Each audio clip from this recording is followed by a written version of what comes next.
आज इस video lecture में हम सम इम्पोर्टेंट कॉमर्शियल अल्कोहल के बारे में पढ़ाएंगे। मिथेनॉल, इथेनॉल के बारे में बात करेंगे कि उसका क्या इंपोर्टेंस है, क्या यूजेस है, कैसे प्रिपेयर किया जाता है और कैसे हम लोग उसको जो है क्या प्रॉपर्टीज है, सारा कुछ देखेंगे। तो क्लास 12 ऑर्गेनिक केमिस्ट्री का second chapter alcohol phenol and ether को हम पढ़ा रहे हैं। उसी का वीडियो लेक्चर नंबर 10 है। इससे पहले 9 क्लास हम इस चैप्टर पे पढ़ा चुके हैं। तो सबसे पहले जो देखेंगे मिथेनॉल, मिथेनॉल का फॉर्मूला क्या होता है, मिथ के लिए कार्बन एक, ठीक है, और अल्कीन में से एक हाइड्रोजन रिप्लेस होता है तो CH4 में से जाएगा CH3 और इसमें क्या लगा होता है OH। तो CH3OH यानी इसी को क्या बोलेंगे हम लोग, मिथेनॉल। क्या बोलेंगे, मिथेनॉल बोलेंगे। तो मिथेनॉल का ही ये तो IUPAC नाम है इसका मिथेनॉल, और कॉमन नाम क्या हो जाएगा, मिथाइल अल्कोहल। मिथाइल अल्कोहल इसका क्या हो जाएगा, कॉमन नेम, ठीक है। मिथेनॉल का कॉमन नेम क्या होता है, मिथाइल अल्कोहल, ठीक है। तो ये जो है methanol is also known as wood spirit. Methanol को क्या कहा जाता है, वुड स्पिरिट, क्योंकि पहले के इसको जो है इसको ऑब्टेन्ड किया जाता था from the destructive distillations of wood, ठीक है, इसलिए इसको वुड स्पिरिट कहते थे। लेकिन नाउ डे, आज के समय में हम लोग जो है वो मिथेनॉल को प्रिपेयर करते हैं कैसे, तो कार्बन मोनोऑक्साइड का कैटालाइटिक हाइड्रोजनेशन करते हैं जिंक ऑक्साइड और क्रोमियम ट्राइब से कैटलिस्ट के प्रेजेंस में 200 से 300 एटमॉस्फेरिक प्रेशर और फिर 575 से 673 केल्विन टेम्परेचर पर तो हमारा क्या तैयार हो जाता है, मिथेनॉल, ठीक है। अब इसकी प्रॉपर्टीज जानते हैं, इसका क्या गुण है। तो सबसे पहले देखेंगे तो ये कलरलेस होता है। ये क्या होता है, कलरलेस वोलेटाइल लिक्विड, और बॉइलिंग पॉइंट इसका 373 केल्विन टेम्परेचर होता है। मिथेनॉल जो है वो हाईली पॉइजनस होता है, ठीक है। Methanol it is highly poisonous, और इससे इसके जो साइड इफेक्ट है वो ब्लाइंडनेस, डेथ भी हो सकता है, अंधापन हो सकता है। जब थोड़ा अमाउंट में लिया जाए, ज्यादा लिया जाए तो इससे क्या होता है, तो डेथ भी हो सकता है, ठीक है। इसको वो लोग, हम लोग वाइन के रूप में इसका इस्तेमाल है, उसके लिए इथेनॉल करते हैं, ड्रिंकिंग अल्कोहल उसको बोलते हैं। ये ड्रिंकिंग अल्कोहल नहीं है, तो लेकिन इसका यूज क्या है, ठीक है, इसको प्रिपेयर क्यों करते हैं जब इतना पॉइजनस है। तो यूज इसका है कि इसको सॉल्वेंट के रूप में पेंट में, वर्निसेस में इसका यूज किया जाता है, फॉर्मल्डिहाइड बनाने के लिए, एंटीऑक्सीडेंट के रूप में हम लोग मिथेनॉल का यूज करते हैं, ठीक है। तो पहले आप इन सब को कॉपी में नोट डाउन कर लीजिए, फिर हम बात करेंगे इथेनॉल का, ठीक है। तो इथेनॉल का भी हम लोग पढ़ेंगे कि कैसे उसको प्रिपेयर करते हैं, उसका क्या प्रॉपर्टीज, यूजेज, सारा कुछ समझेंगे। इसको पहले कॉपी में नोट डाउन कर लीजिए, फिर हम बात करेंगे इथेनॉल की, ठीक है। नोट डाउन कीजिए अच्छे से। अब हम लोग देखते हैं इथेनॉल कैसे प्रिपेयर। इथेनॉल का क्या है, तो सबसे पहले इथेनॉल का प्रिपरेशन देखेंगे। तो इथेनॉल को हम लोग बनाते हैं फर्मेंटेशन प्रोसेस से। किस प्रोसेस से बनाते हैं, फर्मेंटेशन प्रोसेस से बनाते हैं। Commercially ethanol is prepared by fermentation process. Fermentation process में क्या होता है, तो इस प्रोसेस में it is a process in which high molecular mass is converted into small molecular mass, मतलब हाई मॉलिक्यूलर मास। जैसे देखिए C12H22O11, ये आपको ऑब्टेन्ड होता है ग्रेप्स से, अंगूर से, अंगूर मतलब सड़ा हुआ अंगूर समझ लीजिए, या फिर आप समझते हैं शुगर कैन से, शुगर से ये ऑब्टेन्ड होता है सुक्रोज। और फिर जब इसका हाइड्रोलिसिस करते हैं बायोलॉजिकल कैटलिस्ट के प्रेजेंस में, तो ग्लूकोज और फ्रुक्टोज में ये डिसोसिएट होता है। ये किस में डिसोसिएट होता है, ग्लूकोज और फ्रुक्टोज में। ग्लूकोज है C6H12O6, फ्रुक्टोज का भी फॉर्मूला सेम ही होता है, तो इसमें ये डिसोसिएट होता है। फिर जब हम इसमें फिर बायोलॉजिकल कैटलिस्ट जाइमास लगाते हैं तो फिर ये क्या बन जाता है, इथेनॉल बन जाता है, 2C2H5OH, और यहाँ से कार्बन डाइऑक्साइड जो है वो रिलीज होता है। इस प्रोसेस से जब हम अल्कोहल इथेनॉल प्रिपेयर करते हैं तो एनाएरोबिक कंडीशन पे हमें बनाना होता है, एयर से दूर, क्योंकि जैसे वो एयर के में संपर्क में आता है, जैसे उसका ऑक्सीडेशन होता है, अल्कोहल कन्वर्ट हो जाता है एसिड्स में, और इथेनॉल जो है वो क्या हो जाता है, खराब हो जाता है। तो यहाँ से ये बात आपको पता चला। फिर देखेंगे अगर प्रॉपर्टीज, तो इट इज कलरलेस लिक्विड। हम लोग अल्कोहल की प्रॉपर्टीज में ही पढ़े थे कि लोअर मेंबर ऑफ अल्कोहल जो होते हैं वो कैसे होते हैं, कलरलेस होते हैं।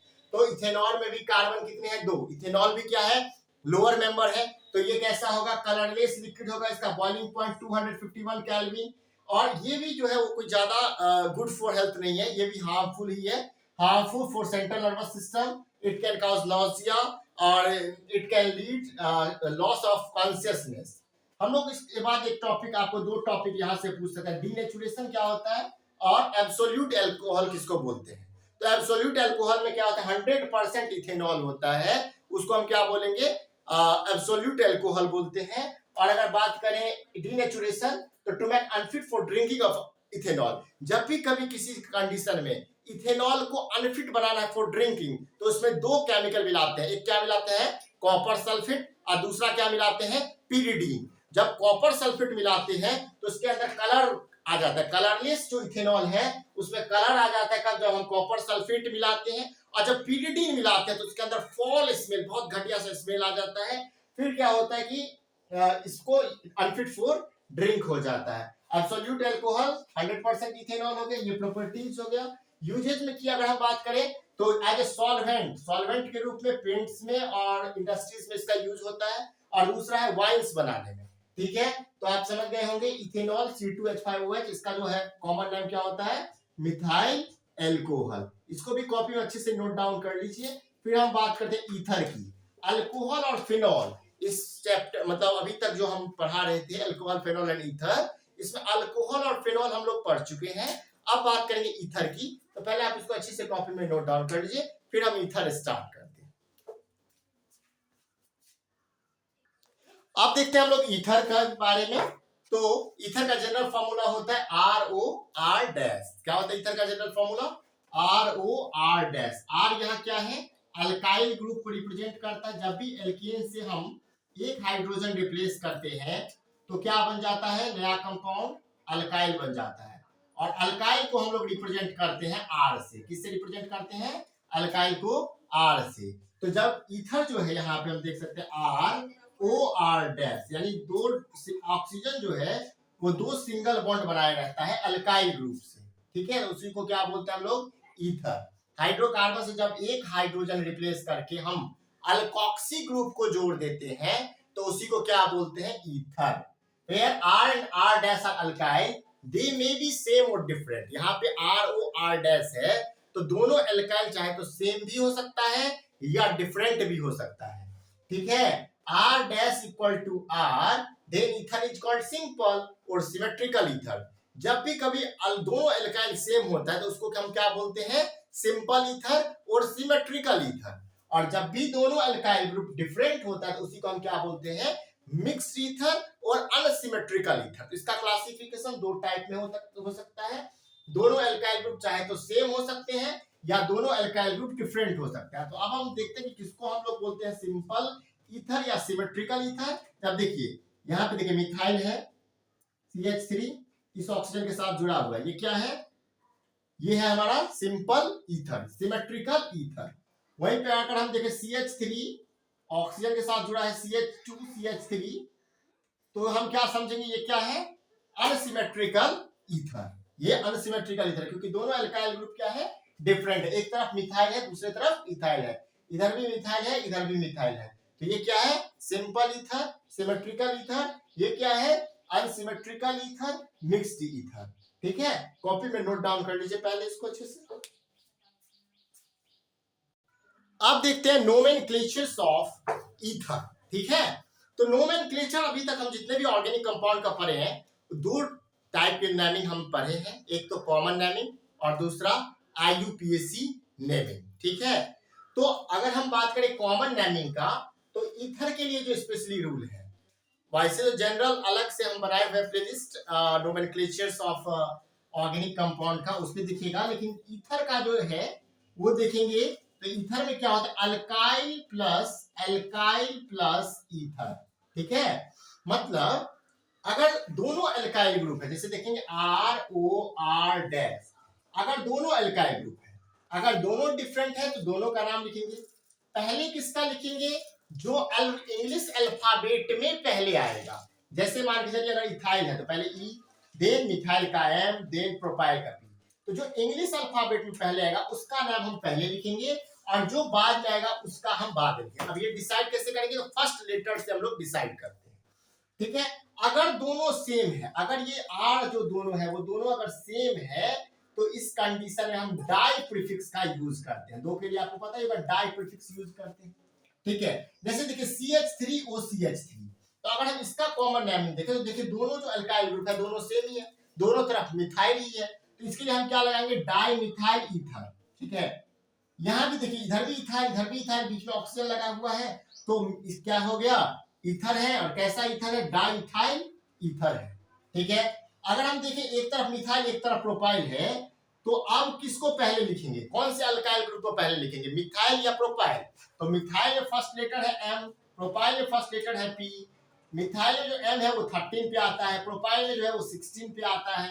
तो 13 वाले को पहले, तो पहले मिथाइल लिखेंगे, फिर एन प्रोपाइल ईथर। ठीक है, मिथाइल एन क्यू, क्योंकि जो 3 कार्बन है तीनों स्ट्रेट लाइन में है, इसलिए नॉर्मल के लिए हम एन का रिप्रेजेंटेशन करते हैं। वहीं पे अगर हम बेंजीन रिंग पर OCH लगाते हैं तो क्या होगा, मिथाइल फिनाइल ईथर। देखिए अब यहाँ पे एक है फिनाइल, एक है मिथाइल, तो पी पहले एम, तो पहले लिखेंगे मिथाइल फिर phenyl ether, methyl phenyl ether. बीच में स्पेस रहेगा, कॉमन नेम में बीच में स्पेस रहेगा, IUPAC में ऐसा नहीं रहेगा, इथाइल फिनाइल ईथर। ये पांचों देख लीजिए। अब IUPAC नेमिंग का क्या रूल है, अल्कोक्सी एल्केन, एल्कोक्सी एल्केन के बीच में कोई भी स्पेस नहीं रहेगा। अल्कोक्सी स्मॉलर वाले को में लिखेंगे और बिगर वाले में एल्केन लिखते हैं। जैसे देखिए दोनों सेम है तो कोई दिक्कत नहीं, मिथॉक्सी मीथेन, दोनों सेम है कोई दिक्कत नहीं, इथॉक्सी ईथेन। लेकिन अगर डिफरेंट है, एक मिथाइल है और एक प्रोपाइल है, तो स्मॉलर कौन है, मिथाइल, तो 1 मिथॉक्सी प्रोपेन, इसको हम लॉन्गेस्ट चेन मानेंगे 1 2 3, फर्स्ट पे है मिथॉक्सी, तो 1 मिथॉक्सी प्रोपेन इसका हो जाएगा IUPAC नेमिंग। ठीक है, अगर यहाँ बात करें तो मिथॉक्सी ये ग्रुप जो ज्वाइन है बेंजीन पे, मिथॉक्सी बेंजीन, यहाँ पे इथॉक्सी ग्रुप ज्वाइन है बेंजीन के पैरा पोजीशन बेंजीन पे, तो क्या होगा, इथॉक्सी बेंजीन। तो IUPAC नोमेनक्लेचर 5 देख लिए, और देखेंगे, पहले इसको आप अच्छे से कॉपी में नोट डाउन कीजिए। अब देखते हैं अगर थोड़ा बड़ा कंपाउंड हो तो उसका कैसे नेमिंग करेंगे। तो देखिए क्या होगा, अब देखिए इधर ऑक्सीजन की इस तरफ मिथाइल है, इधर देखिए, तो हम क्या करते हैं, इसको हम पेरेंट चेन मान लेते हैं, तो 1 2 3, तो फर्स्ट कार्बन पे क्या हो गया 1 2 3, तो पहले कार्बन पर क्या लगा हुआ है, OCH3, OCH3 क्या हो गया, मिथॉक्सी, फर्स्ट कार्बन पे क्या लगा हुआ है, मिथॉक्सी, तो 1 मिथॉक्सी, और सेकंड कार्बन पर क्या लगा हुआ है, सब्स्टिट्यूएंट मिथाइल, 1 मिथॉक्सी 2 मिथाइल, और 3 कार्बन के लिए क्या लिखते हैं, प्रोप, सिंगल बॉन्ड के लिए एन, तो 1 मिथॉक्सी 2 मिथाइल प्रोपेन इस कंपाउंड का नेम हो गया। अगर इसका देखिए तो क्या लगा, देखिए एक तरफ क्या लगा मिथाइल, एक तरफ क्या लगा हुआ है इथाइल, और क्या लगा उस पर क्लोरीन। तो देखिए यहां से हम काउंटिंग करना चालू करते तो 1 पर फर्स्ट पर 1 क्लोरो 2 मिथॉक्सी इथेन, और यहाँ पे अगर देखें तो क्या होगा, देखिए NO2 ग्रुप लगा हुआ है बेंजीन रिंग पे, बेंजीन रिंग के पैरा पोजीशन में NO2 ग्रुप लगा था, पैरा नाइट्रो एनिसोल इसका नाम हो गया।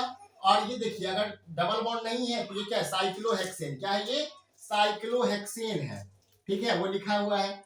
और देखिए फर्स्ट कार्बन पर क्या है 1 1 2 मिथाइल है, तो 2 के लिए क्या लिखते हैं हम लोग, प्रीफिक्स डाई लगाते हैं, 1 1 डाई मिथाइल। और सेकंड कार्बन पर क्या है, इथॉक्सी, तो 2 इथॉक्सी 1 1 डाई मिथाइल साइक्लोहेक्सेन। ठीक है, आज की क्लास में हम लोग सम इम्पोर्टेंट कॉमर्शियल अल्कोहल के बारे में पढ़े, फिर उसके बाद हम लोग मिथेनॉल, इथेनॉल, फिर उसके बाद हम लोग क्या किए, तो नोमेनक्लेचर और इंट्रोडक्शन हम लोग देखे ईथर के बारे में। तो अगर आज का ये वीडियो आपको पसंद आए तो वीडियो को लाइक करें, हमारे चैनल को सब्सक्राइब करें, बेल आइकन को प्रेस करें, जिससे हर एक वीडियो का नोटिफिकेशन आप तक पहुंचे। Thanks for watching this video.